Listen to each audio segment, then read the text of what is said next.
Olá pessoal, tudo bem? Bom, vocês já pararam para pensar que a gente vive sempre preocupado com o tempo, que horas são, quanto tempo eu vou levar para chegar ao trabalho, tem que colocar o despertador para acordar, eu tenho que chegar na escola às 7 da manhã e o ônibus demora para me levar até lá, meia hora. Por que essa preocupação tão grande com o tempo que nós temos? A gente vive sempre correndo de um lado para o outro. Quem nunca ouviu a expressão tempo é dinheiro? Quem nunca ouviu uma frase do tipo: essa pessoa não tem nada para fazer, não? Quando um amigo posta aquela foto no Instagram em plena segunda-feira, na praia, todo mundo pensa: nossa, será que ele não trabalha, não estuda, não tem nada para fazer? Será que está de férias? Por que a gente tem essa preocupação tão grande com o tempo? Será que isso é natural? Será que sempre foi assim? E se eu te disser que há 250 anos atrás, por exemplo, essa não era a preocupação para a maioria das pessoas no mundo ocidental? Eram outras as preocupações, não quer dizer que não havia, mas não era essa, né? Os valores eram outros. O que será que aconteceu nesse tempo, então, para promover essa mudança? É mais ou menos o assunto da nossa aula de hoje, sobre a Revolução Industrial. Vamos ver, então, a Revolução Industrial. Vamos lá.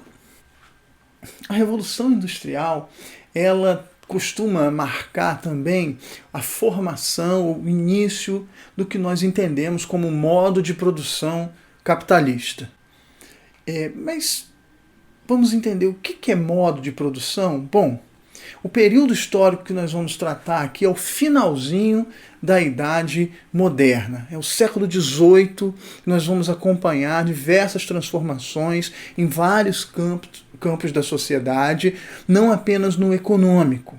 A gente é acostumado a associar a Revolução Industrial à transformação técnica, às mudanças econômicas, mas não é só isso, não se limita a isso. Por isso a gente precisa compreender que o capitalismo é um modo de produção e a gente precisa entender rapidamente esse conceito de modo de produção que vocês já devem ter estudado em sociologia. Mas rapidamente, falar sobre modo de produção é entender que em todos os períodos da história, em cada período da história, as sociedades se organizaram de uma determinada maneira para garantir a sua existência, a sua sobrevivência, a produção de riqueza, né? Ou tudo aquilo que é necessário para ela existir. Isso não se resume apenas a um sistema econômico, é algo muito mais abrangente. Para entender isso, o filósofo alemão Karl Marx, no final do século XIX, ele desenvolveu esse modelo teórico chamado de modo de produção. Ele queria entender o capitalismo do seu tempo, do século XIX, e desenvolveu um modelo que pode ser aplicado teoricamente para compreender as diferentes etapas da história em diversas sociedades. Em primeiro lugar, não se trata de um sistema econômico, mas sim de um conjunto de estruturas que se complementam. Uma estrutura econômica, uma estrutura política, político-jurídica, né, e uma estrutura cultural. Todas elas juntas formam um modo de produção. Não é apenas a forma como se produz, mas também a criação das regras necessárias para que essa forma de produção possa existir e também um conjunto de valores que vai dos nossos desejos, dos nossos objetivos, dos nossos valores morais, do que é certo e errado, as nossas crenças, os nossos desejos. Tudo isso está inserido dentro de um contexto que funciona junto com a estrutura política e com a estrutura econômica. Então, olhando essas estruturas, né, o Marx compreende que a estrutura econômica é a infraestrutura, é a base, né? E a estrutura política e a estrutura cultural são a superestrutura. Esse papo de estrutura lembra um pouco a gente a construção, né? Ou seja, em qualquer projeto de construção, a gente tem primeiro que pensar na base, né? Nas sapatas, nos alicerces, nas colunas, nas vigas, e depois sim, aí a gente constrói a superestrutura, as paredes, janelas, portas. Essas paredes, janelas e portas, se eu abro uma janela, se eu derrubo uma parede, se eu troco uma janela de lugar, a construção permanece em pé, desde que eu não abale a sua infraestrutura, né? Então eu posso, por exemplo, abrir uma nova janela numa parede que, se eu fizer da maneira adequada, essa parede não vai cair. Mesmo se a parede caia, a estrutura estará segurando. Agora, se eu provoco algum abalo na infraestrutura, o que pode acontecer é que essa construção irá ruir, né? Então, quando nós mexemos aqui na janela, quando nós mexemos na superestrutura, o que nós temos? Reformas. Então, uma mudança na superestrutura, uma mudança de comportamento, uma mudança política, ela não necessariamente compromete todo o modo de produção. Na verdade, o que está acontecendo é uma reforma. Agora, quando nós temos um abalo que interfere ao mesmo tempo nessas três estruturas, levando a nossa construção social ao colapso, né, e ela é derrubada, e nós temos ali um terreno para construir, então, uma nova estrutura social e etc., aí nós chamamos isso de revolução. Então, por que a Revolução Industrial, por que nós chamamos a Revolução Industrial de revolução? Justamente porque ela não apenas mudou a economia ou o modelo econômico. É um fenômeno que acontece no século XVIII, no interior das chamadas revoluções burguesas, que põe fim ao chamado antigo regime das monarquias absolutistas, da economia mercantilista, de um pensamento, de uma cultura extremamente religiosa, majoritariamente católica. Essas revoluções burguesas, incluindo a Revolução Industrial, elas provocam essa ruptura, dando origem ao modo de produção capitalista e a um novo modelo de sociedade baseado nos princípios do Estado liberal burguês. Então é sobre isso que nós estamos falando nessa e nas aulas seguintes, ok? Nós vamos começar falando das transformações no campo da produção, ou seja, no trabalho, que ocorrem nessa passagem do século XVII para o século XVIII, tá certo? E vamos começar falando sobre o artesanato, ou seja, o modelo de produção onde o trabalhador, aquele que produz determinado objeto, ele tem absoluto controle sobre todas as etapas da produção, desde a escolha da matéria-prima que será utilizada, todas as características que aquele objeto terá, né? Ele tem o controle sobre o conhecimento necessário para produzir aquilo, né? Ele tem o controle do tempo que levará para produzir aquilo, tá certo? E ele tem o controle sobre o valor daquele produto final. O valor do trabalho está associado àquele produto e aquele produto será, então, vendido sob encomenda, né? Na maioria das vezes há uma encomenda prévia e aquele trabalho será produzido e entregue. Então, artesanato não é tudo que é feito à mão, professor? Não necessariamente.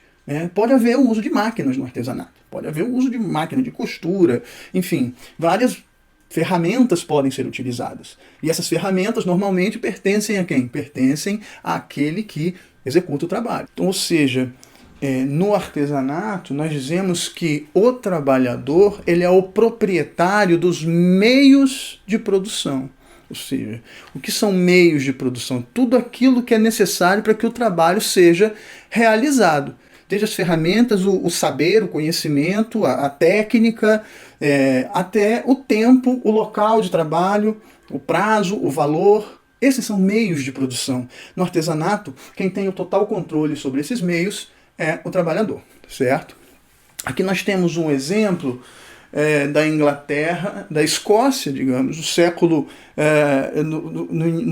XVIII, no início do século XVIII, primeira metade do século XVIII, onde a gente vê a produção de linho. O que a gente pode observar dessa imagem ou do lugar onde esse trabalho está acontecendo? Nós vemos aqui, em primeiro lugar, um ambiente aparentemente doméstico, parece o interior de uma casa, e nós vemos uma família trabalhando. Aqui um homem, né? Aqui várias mulheres, muito provavelmente uma delas é a esposa, as outras são filhas, enfim, estão todos trabalhando nas etapas da produção do tecido.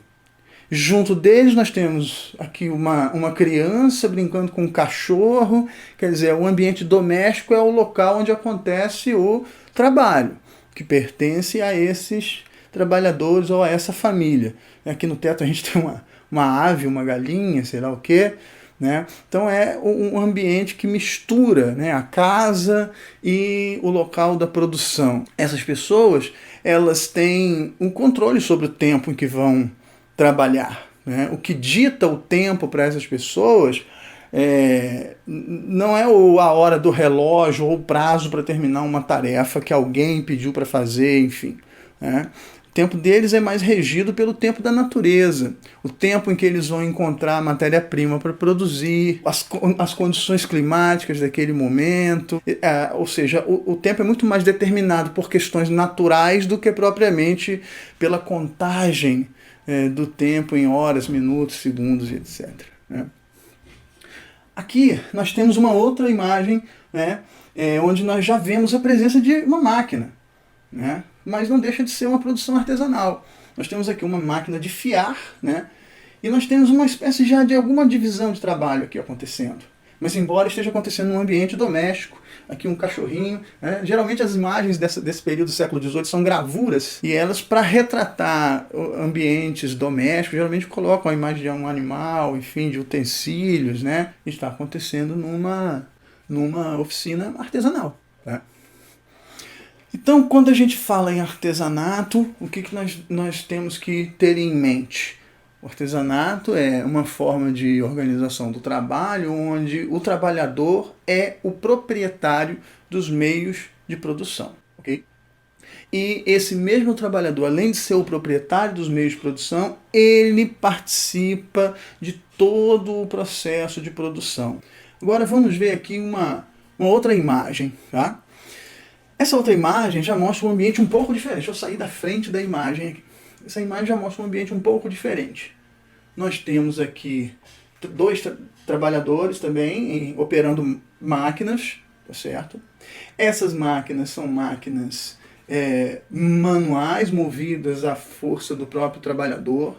Tá? Não são, quando a gente fala em máquina, a gente logo pensa em algo automático, né? Não, são máquinas, porém são máquinas de tração humana, ou pode ser tração animal também, enfim. Mas aqui um outro personagem aqui, ó. Esse personagem aqui com uma varinha na mão, ele é a figura do capataz, ou ele é o próprio mestre artesão que está aqui junto aos trabalhadores. Pode ser que um seja um aprendiz, o outro já seja um trabalhador que domina o ofício, né?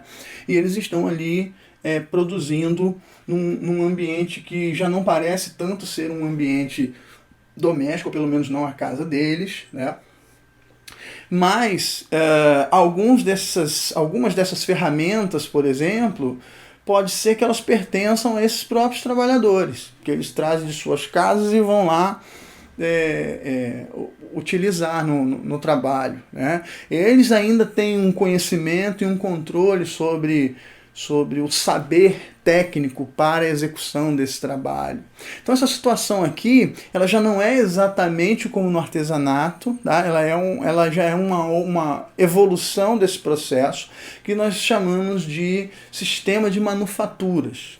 Nesse sistema de manufaturas, o trabalhador não é necessariamente o proprietário total de todos os meios de produção. Ele pode ser proprietário de alguns meios de produção, ele pode ser proprietário das suas ferramentas de trabalho, de alguma máquina, ele pode alugar ou arrendar uma máquina, tá certo? Mas já é diferente da situação anterior do artesanato. Já existe a figura do trabalho assalariado aqui. Então eu já tenho trabalhadores contratados que vão receber por cada peça que produzirem um determinado valor. Já tem a presença de alguma divisão de trabalho, alguma divisão de tarefas, certo? Agora vamos ver essa outra imagem.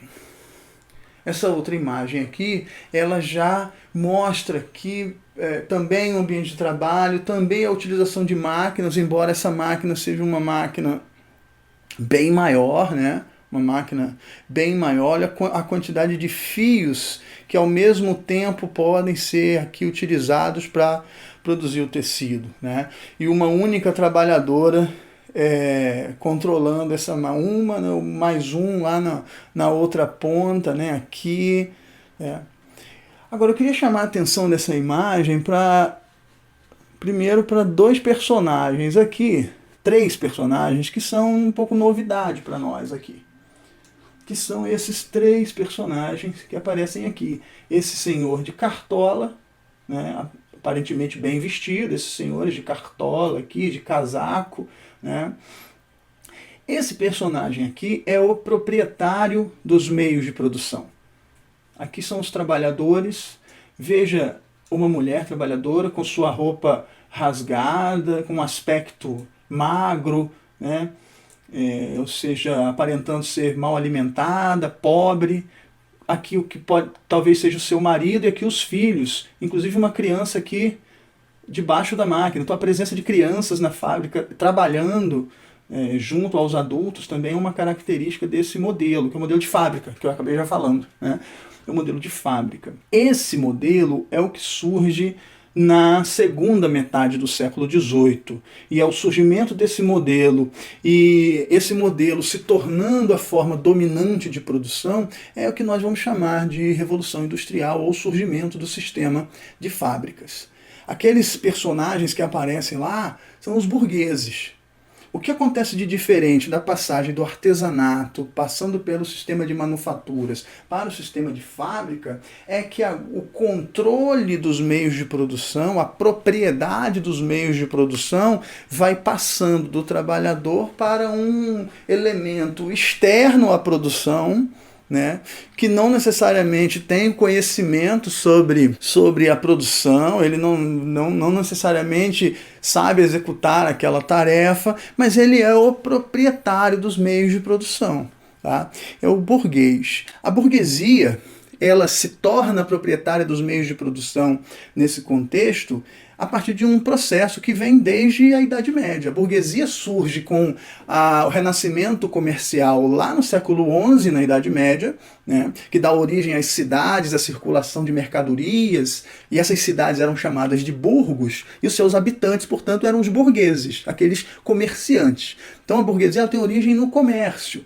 Comércio esse que se expande a partir do século XV com a expansão marítima e comercial, processo que foi liderado pelos países da Península Ibérica, Portugal e Espanha, mas que logo também contou com a participação dos outros países europeus, né? A Holanda, a França, a Inglaterra. Assim que esses países consolidaram a formação dos seus estados nacionais, eles também se lançaram na expansão marítima e comercial, né? E essa burguesia então dá um salto, né? Deixa de ser aquela burguesia do comércio entre as cidades medievais no interior da Europa e passa a controlar, sob supervisão do Estado, um comércio de escala intercontinental. É o processo de colonização da América, de regiões da África, da Ásia, né, em torno do comércio de especiarias, da acumulação de metais preciosos e etc. Então essa burguesia já se torna uma burguesia mercantil bastante poderosa.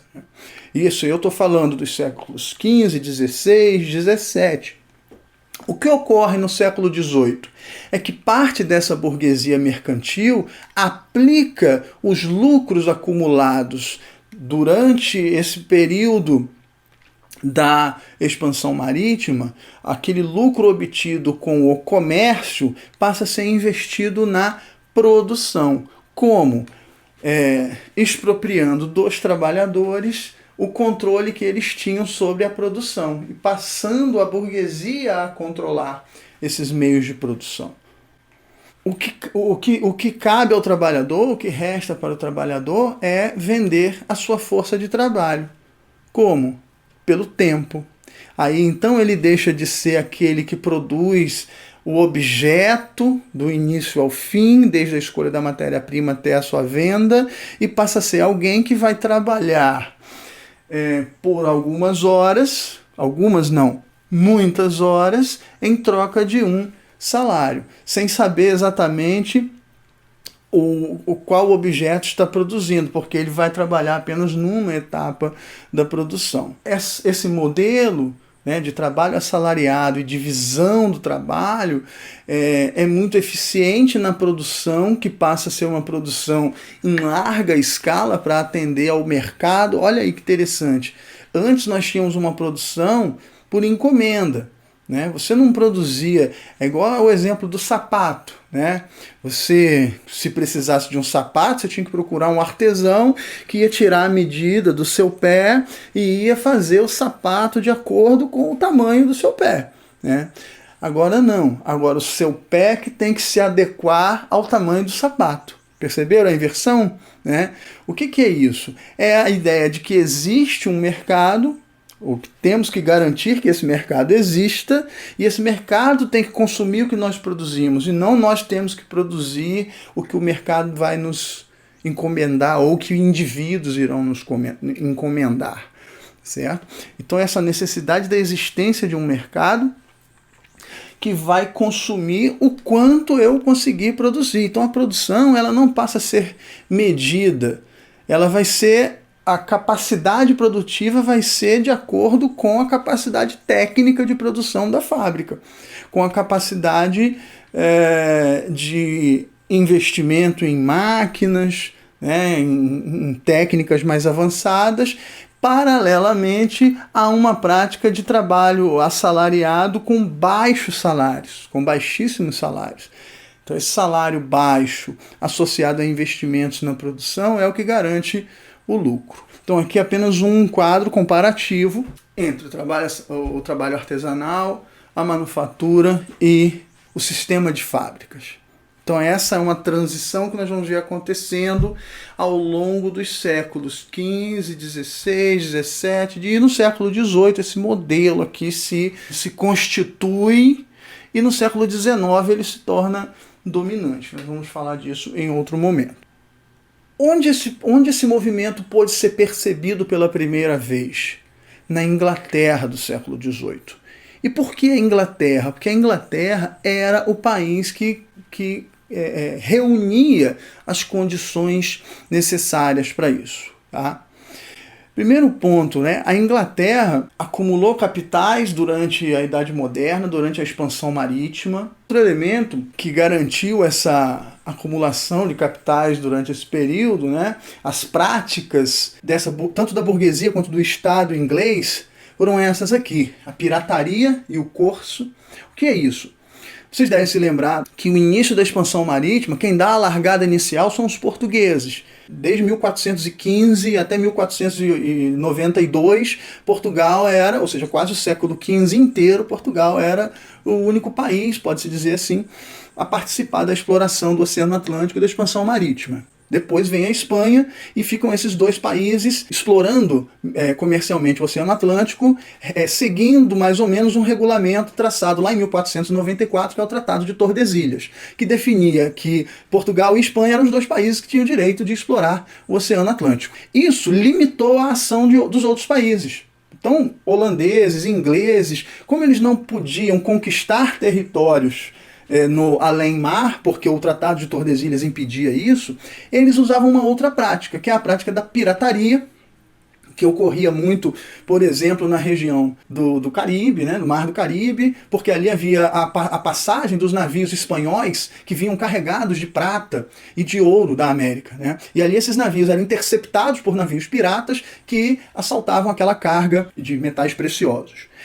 Essa ação poderia ser tanto uma ação pirata, ou seja, um empreendimento particular, né, de piratas, como poderia ser também um empreendimento do Estado, da Marinha Mercante inglesa. Eram o corso, os corsários. Os corsários eram uma espécie de piratas oficiais que praticavam também a interceptação de navios espanhóis, portugueses, mais espanhóis, né?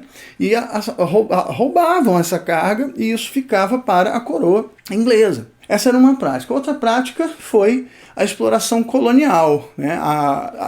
Apesar do Tratado de Tordesilhas, a Espanha, por exemplo, não ocupou todo o território disponível à colonização de acordo com o Tratado de Tordesilhas. Então a região norte da América foi ocupada pelos ingleses, que montaram ali 13 colônias. Esse é um assunto que nós vamos explorar na próxima aula, né?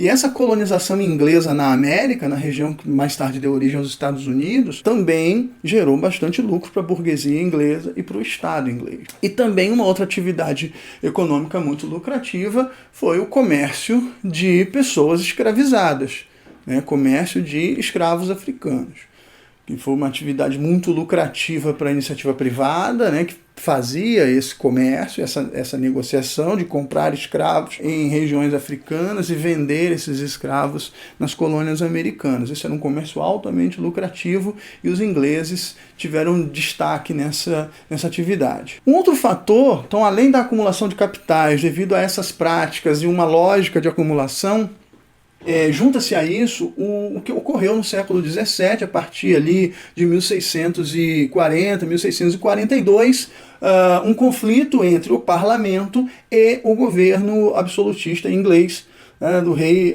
Carlos I, que acabou sendo, após essa guerra, esse conflito com o parlamento. Era uma monarquia absolutista, porém existia a figura de um parlamento com caráter consultivo. Na França nós vamos ver também que havia o Conselho dos Estados Gerais, né? E na Inglaterra havia o parlamento. Só que o rei Carlos I, ele, de várias formas, ele tenta fechar o parlamento, ou impedir a atuação do parlamento, que reage a essas tentativas e acaba estourando em 1642 uma guerra civil entre os defensores do parlamento e os defensores do rei. Essa guerra civil termina com a condenação do rei à morte, ele foi decapitado, e ali, após isso, se instaura um governo comandado pelo parlamento e por uma figura de muito destaque dentro do parlamento, um religioso puritano, militar, Oliver Cromwell. E durante esse período novo que se instala, que será uma república, esse período vai ser marcado por muitos avanços econômicos na Inglaterra. Por exemplo, em 1651 nós vamos ter os atos de navegação. Esse ato de navegação determina que só poderiam descarregar mercadorias na Inglaterra navios ingleses. Você vai ter, durante esse período, a expansão do domínio colonial inglês. Por exemplo, na região do Caribe, né, a Jamaica é anexada ao Império Colonial Inglês nesse período. Nós vamos ter muitos investimentos na indústria naval nesse período, e a Inglaterra, a partir daí, se torna, então, a maior potência marítima. Nós estamos falando da metade do século XVII, da década de 1650, 1660. Em 1689 é que a gente tem o fim dessa série de revoluções inglesas, e em 1689 se estabelece o modelo de monarquia constitucional parlamentar que a Inglaterra tem até hoje. Então se estabelece ali uma certa estabilidade política que contribui também para o desenvolvimento econômico. Com o detalhe que, nesse momento, o parlamento passa a dividir com a coroa o poder executivo, o poder de governo. E esse poder de governo, executado pelo parlamento, é um poder de governo da burguesia. Por isso que nós dizemos que as revoluções inglesas do século XVII, elas possibilitaram as transformações que vão acontecer no século XVIII, porque é o momento em que a burguesia chega ao poder na Inglaterra. E essa burguesia, obviamente, vai desenvolver ali políticas econômicas, leis. Lembra das estruturas que a gente falou no início, né? Você vai ter uma infraestrutura política que vai criar leis, políticas que vão beneficiar os interesses econômicos daquele grupo, né? E é isso que acontece também na Inglaterra desde o século XVII. Um outro elemento que contribuiu para o pioneirismo inglês na Revolução Francesa é o próprio modelo, a estrutura agrícola da Inglaterra desde a Idade Média. A gente estudou no primeiro ano o feudalismo, falou sobre como era dividido um senhorio feudal, né? Na Inglaterra havia algumas particularidades no que diz respeito à organização da terra, da propriedade da terra nesse período, tá? A gente vai ver aqui. Eu vou tentar aproximar, a gente vê em detalhes, essa que seria a planta de um domínio feudal, um manor. como era chamado na Inglaterra. Então aqui nós vemos Manor House, ou seja, a casa, o que seria na Idade Média o castelo, na Idade Moderna a casa do senhor feudal, né, do senhorio. Aqui nessa área verde, a vila. Aqui na vila ficava o moinho, onde se moía os grãos para produzir a farinha, o trigo, etc. Aqui uma área de campo, né, de campos, gramados e tal, por onde passavam algumas estradinhas, e tudo que está em laranja nesse mapa era o que era de uso exclusivo do senhor feudal. Aqui a igreja e uma espécie de convento, né, onde ficavam os clérigos. E aqui essas áreas, essas listras, são as áreas de plantação propriamente, os chamados campos abertos. Isso significa que todas essas áreas que estão aqui dessa cor laranja, tudo que era produzido e plantado aqui era exclusivo de uso do senhorio, e as partes brancas eram de uso dos servos, porém áreas tributáveis, né, que quase a totalidade disso aqui, 70%, 80%, eles também destinavam à casa como pagamento de tributos. E esses campos abertos, eles tinham uma divisão, normalmente, eram as áreas de plantação de acordo com as estações do ano. Então aqui, olha, é a área de plantação da primavera, tá? A área de plantação durante o outono. O que nos interessa mais nesse ponto é observar essa região aqui, chamada de pasto comum, ou de terras comunais, como eram chamadas. Essas terras comunais eram áreas onde era permitido o uso por parte dos camponeses. Aqui eles podiam plantar, aqui eles podiam utilizar para pastagens de pequenos animais que eles usavam no trabalho, certo?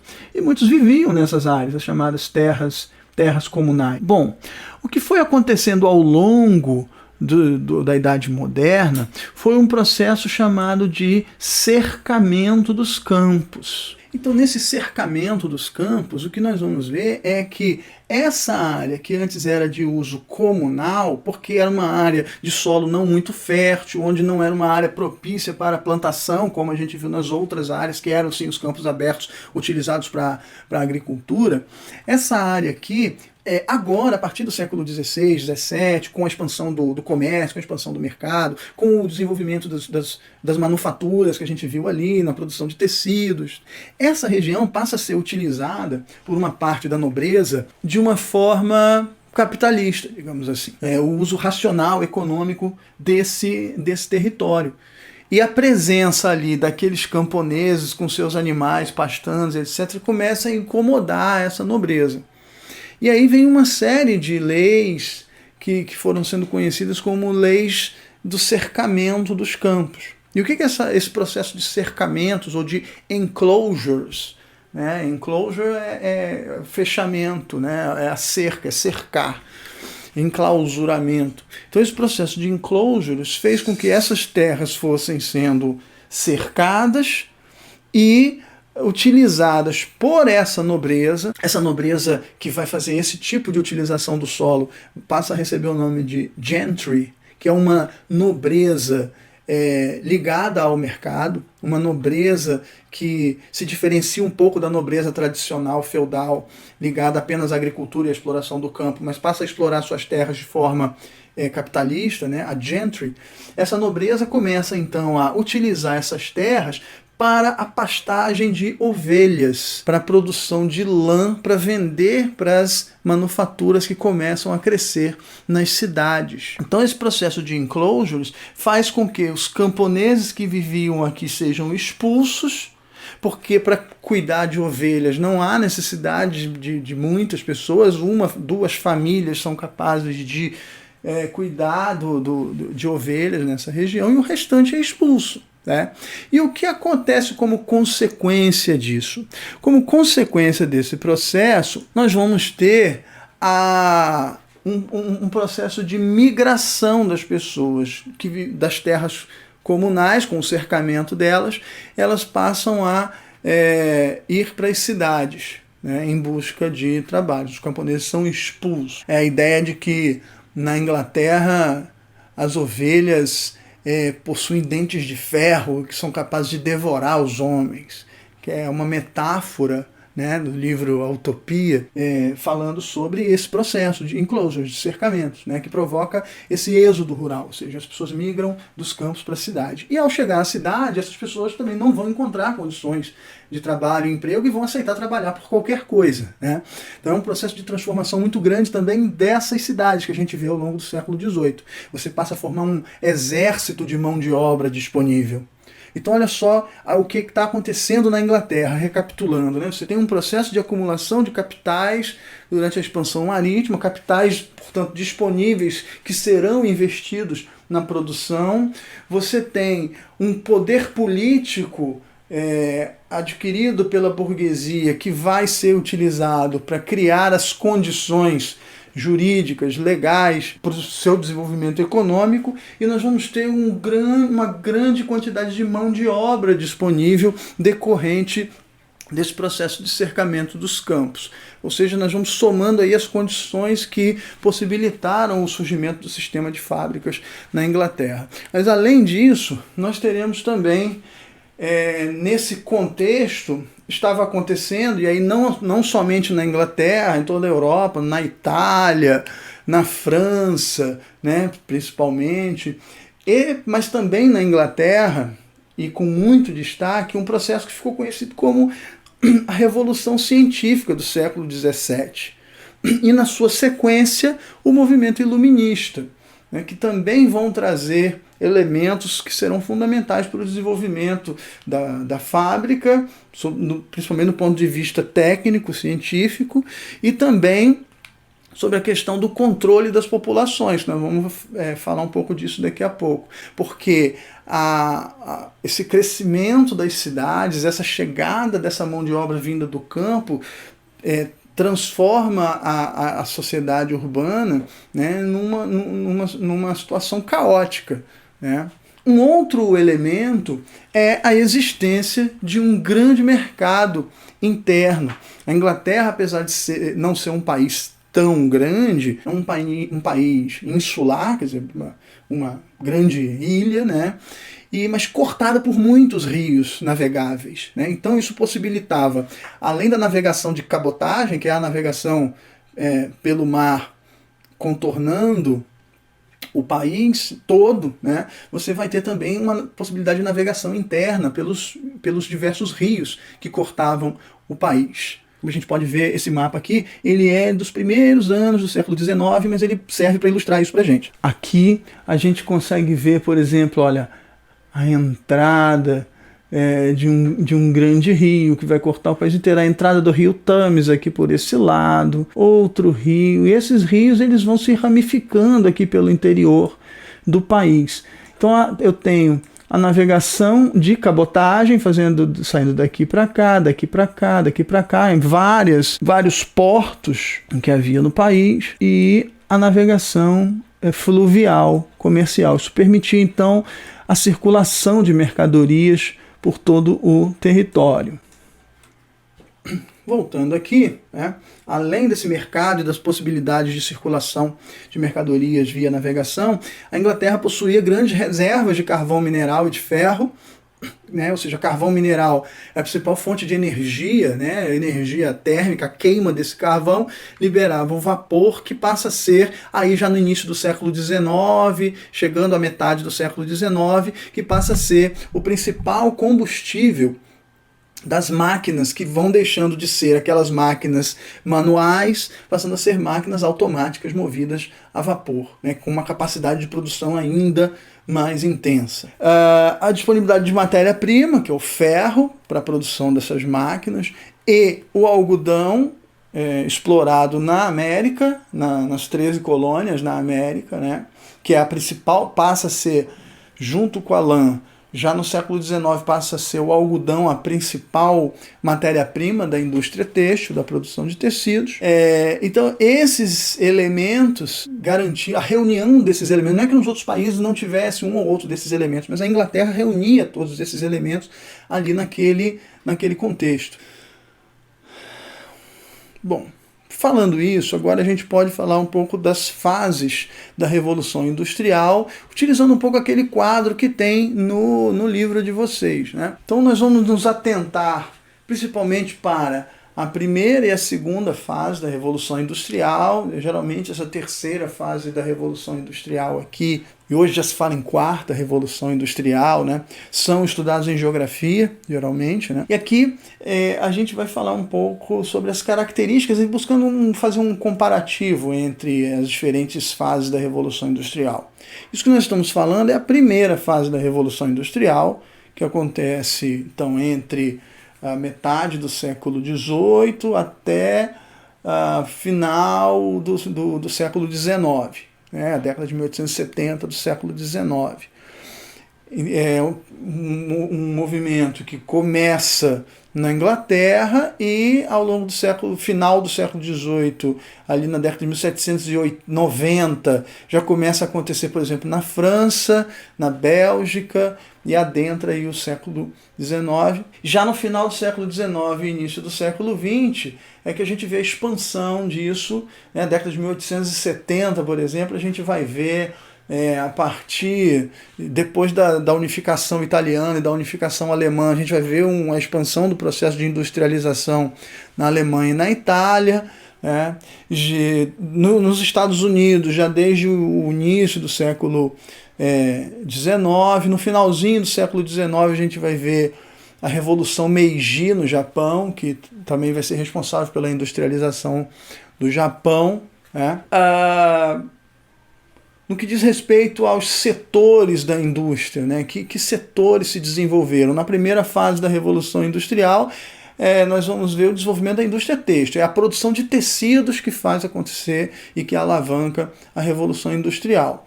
Já na segunda fase, no final do século XIX, a gente tem a siderurgia, a produção do aço, um metal muito mais resistente, que passa a ser a principal matéria-prima, que quase vai aos poucos substituindo o ferro na indústria.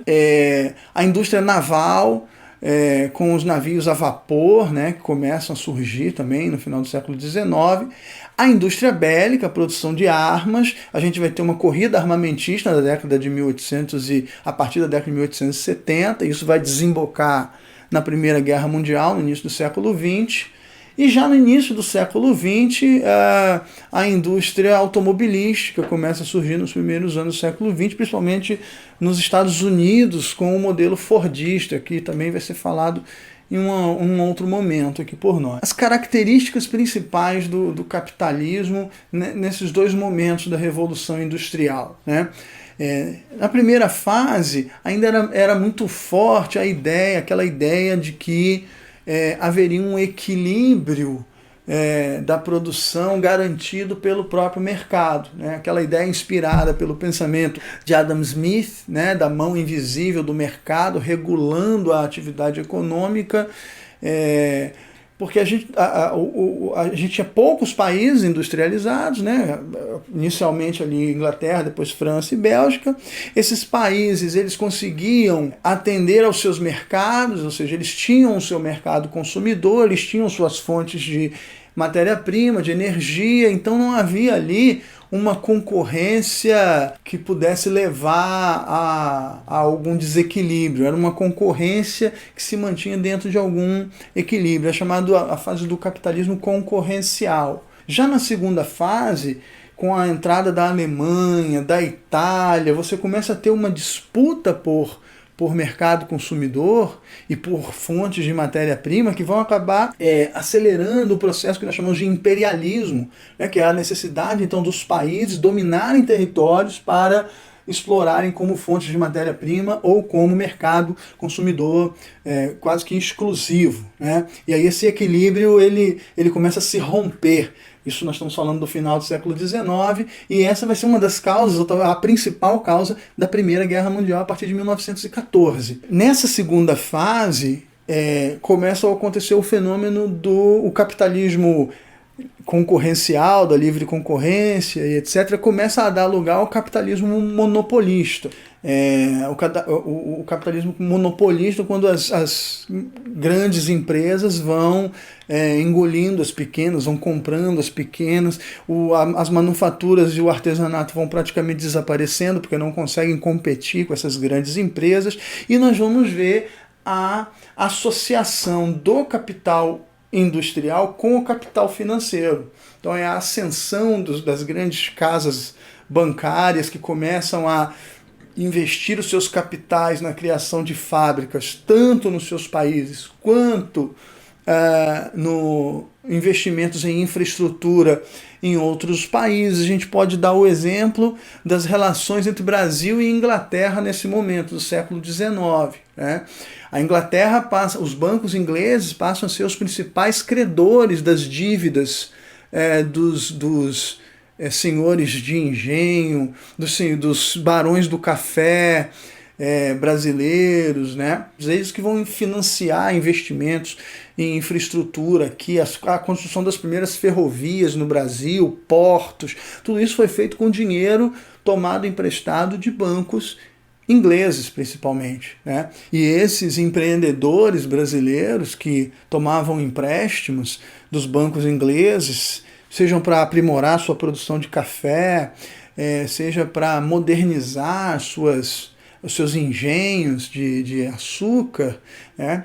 Eles compravam equipamentos importados da Inglaterra com esses capitais ingleses. Então vejam, esses países industrializados, eles não só desenvolveram a indústria que produzia um lucro que era investido na própria indústria lá, mas também geravam um lucro excedente, gerando um excedente de capitais que era investido nos países que não eram industrializados, chamados países agroexportadores subdesenvolvidos, para que esses países pudessem usar esses créditos para importar o excesso também de produtos que eles produziam lá nos seus países de origem. E por fim, as características do trabalho, da organização do trabalho no capitalismo nessas duas primeiras fases, né?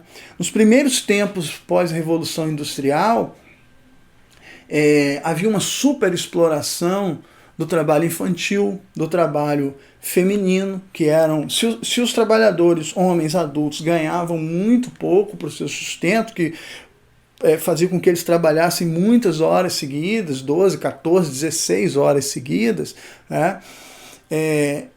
As crianças e as mulheres recebiam salários ainda menores, né? Então havia uma grande exploração do trabalho infantil e feminino, longas jornadas de trabalho, ambientes insalubres nas fábricas de tecido, por exemplo, a parte de tingir os tecidos, os trabalhadores tinham um contato direto com os produtos utilizados para o tingimento, a queima do carvão liberava, as máquinas liberavam muita fuligem, aquilo era respirado, então pelos trabalhadores são doenças respiratórias, você vai ter doenças como a tuberculose, que vão começar a exterminar boa parte dessa população de trabalhadores que moravam também junto às fábricas em vilas operárias em condições péssimas, né? Não havia nenhum tipo de direito trabalhista, até porque, como a gente viu falando sobre o modo de produção capitalista, né, a estrutura político-jurídica do capitalismo nessa fase é totalmente burguesa. Quem são os deputados? Quem é o parlamento que faz as leis na Inglaterra? São burgueses. A ideia de participação política se baseava no voto censitário, porque uma das correntes do pensamento liberal, defendida pelo inglês John Locke lá no século XVII, entendia que o papel do Estado era defender a propriedade privada. Logo, só pode ter direito à participação política nesse Estado quem tem propriedade privada, né? O proprietário. Então, daí vem a ideia do voto censitário. Só quem tem uma determinada renda é que tem o direito da participação política, porque ele tem a sua propriedade para defender. Quem não tem a propriedade não tem que ter direito político. Então, os trabalhadores, como eles não tinham direitos políticos, eles não elegiam seus representantes, não havia leis que defendessem os trabalhadores. Já no século XIX, e final do século XIX, enfim, na segunda metade, né, você começa a ter uma mudança nesse sentido, né? O movimento operário que se fortalece na metade, se a gente pegar a década de 1840, por ali, o movimento operário começa a avançar e no final do século XIX e início do século XX é que você começa a ver a conquista de alguns direitos trabalhistas. né? Direitos esses que foram se consolidando ao longo do século XX e que, a partir aí da década de 1970, nas últimas décadas, vêm sendo pouco a pouco desmontados, né, retirados, gerando uma situação de precariedade do trabalho, desemprego, que é o que a gente assiste nos dias atuais. Um outro ponto, então, para a gente finalizar aqui o nosso assunto sobre revolução industrial e capitalismo, enfim, é a questão das transformações sociais, sobre as quais nós começamos aqui a nossa aula falando, né? Nós tivemos todas essas mudanças econômicas, todas essas mudanças políticas, e isso também afeta, obviamente, o comportamento das pessoas, o cotidiano das pessoas. A Revolução Industrial, ela provocou a substituição do tempo da natureza pelo tempo da fábrica. O ritmo de trabalho passou a ser ditado pelo ritmo das máquinas. Quando as máquinas se tornam, então, automáticas, e elas são operadas pelo trabalhador, mas a força que as faz funcionar é externa. É a energia, é o vapor, né, da queima do carvão. Então a máquina está trabalhando, o trabalhador ele tem que acompanhar o ritmo da máquina e não ele controlar o ritmo do trabalho. Isso vai criando o que nós chamamos de alienação do trabalho. O trabalhador que passa 14 horas seguidas, acompanhando o ritmo da máquina, executando uma tarefa repetitiva, que é apertar um parafuso ou montar uma peça ali, enfim, ele não tem nenhum conhecimento sobre o que de fato ele está produzindo. Então, qual é a parte dele naquele processo, naquele trabalho? Né? Quando no trabalho artesanal, eu sei que eu vou pegar esse objeto, vou começar a produzi-lo, vou terminá-lo e vou vendê-lo por um valor que eu vou determinar, porque eu sei como foi cada etapa daquela produção, então eu sei quanto vai valer aquilo e eu ganho pela venda do resultado do meu trabalho.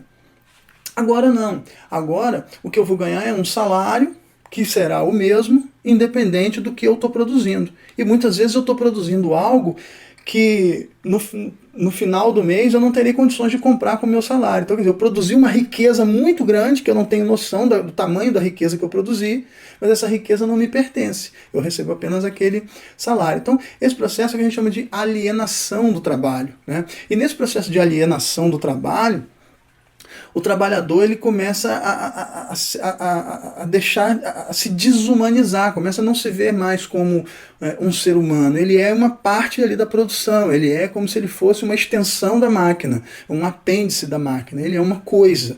Nós chamamos isso de processo de reificação, de coisificação do trabalhador. A fábrica como espaço de dominação, né? Então você vê, a arquitetura das fábricas ela é toda feita para possibilitar o controle das atividades do trabalhador, né?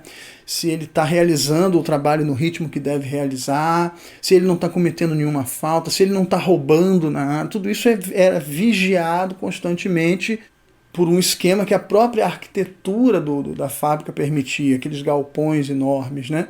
Os espaços de circulação dos trabalhadores eram super limitados, eles entravam na fábrica por um portão que já dava acesso direto às máquinas onde eles iriam trabalhar. Então eles tinham que obrigatoriamente passar por corredores, por aqueles espaços que também facilitava ao capataz, àquele vigilante, né, a fiscalizar a atuação dos trabalhadores, impedindo, por exemplo, que eles conversassem entre si, para que eles não...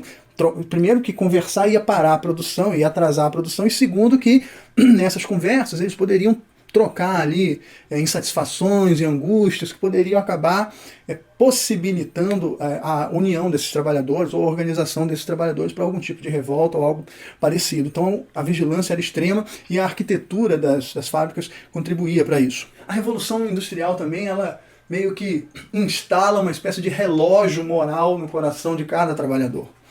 Lembra daquilo que a gente falava no início? Segunda-feira não é dia de estar na praia se divertindo, é dia de estar no trabalho. Nós próprios, a própria classe trabalhadora, ela começa a introjetar determinados valores que são valores da dominação burguesa, né? Ou seja, a ideia de que quem não trabalha é vagabundo, vadio, né? Inclusive, havia na Inglaterra, no final do século XVIII, início do século XIX, começa a haver uma repressão muito grande às pessoas que viviam pelas ruas sem trabalho. Tá? Os mendigos, os pobres, eram duramente perseguidos e na década de 1840, na Inglaterra, foi publicada uma lei pelo parlamento inglês chamada Lei dos Pobres. Essa Lei dos Pobres, ela proibia a distribuição de alimentos, as ações de caridade para as pessoas nas ruas. O que essa Lei dos Pobres fazia? Ela criava as chamadas casas de trabalho, as workhouses, para onde eram encaminhadas essas pessoas, os chamados vadios, as pessoas que viviam pelas ruas, eram presas, encaminhadas para essas casas de trabalho. Lá elas eram alimentadas e também submetidas a um regime de trabalho forçado. Eram castigadas, havia castigos físicos, havia trabalhos exaustivos, né? Eram verdadeiras prisões, essas casas de trabalho. As cidades industriais do final do século XIX passam a ser vistas como um grande espetáculo de pobreza. Aqui a gente vê uma cena, né, de distribuição de comida numa dessas casas de trabalho, na porta de uma dessas casas de trabalho. Então aqui nós vemos crianças brigando, crianças esfarrapadas, né, magras, desnutridas, brigando por um pedaço de pão. Né? Nós vemos aqui que uma mulher cheia de filhos e outras crianças famintas em volta tentando tomar o alimento dela, né? Aqui um homem tentando tomar o alimento da mulher, enfim. E aqui, né, o diretor da casa de trabalho responsável por essa distribuição de alimentos.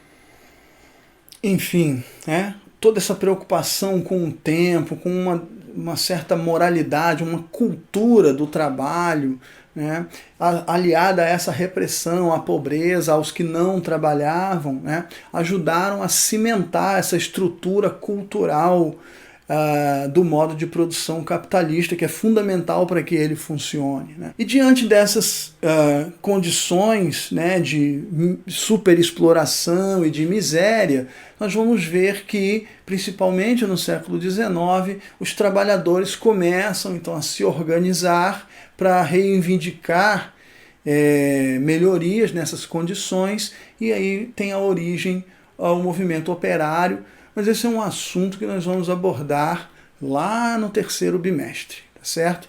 Eu espero que tenham gostado. Até o nosso encontro síncrono para tirarmos as dúvidas. Tchau, tchau.